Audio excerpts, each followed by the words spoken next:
கும்பகோணம் அருகே மாதக்கணக்கில் சரிவர மூடப்படாமல் இருந்த மழைநீர் வடிகால் பள்ளத்தில் கவிழ்ந்த அரசு பேருந்தில் பயணம் செய்த 30 பயணிகள் அதிர்ஷ்டவசமாக உயிர் தப்பினர்.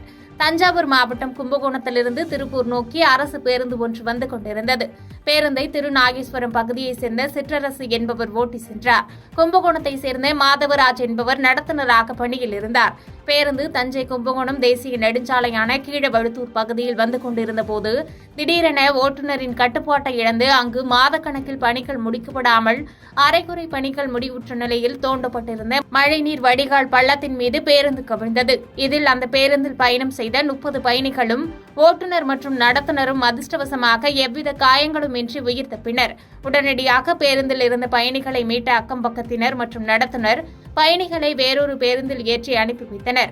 தகவல் அறிந்து விரைந்து வந்த ஐயம்பேட்டை காவல்துறையினர் மேற்படி விசாரணை மேற்கொண்டு வருகின்றனர். பாதகம் செய்பவரை கண்டால் நாம் பயங்கொள்ளலாகாது பாப்பா. மோதி மிதித்து விடு பாப்பா, அவர் முகத்தில் உமிழ்ந்து விடு பாப்பா.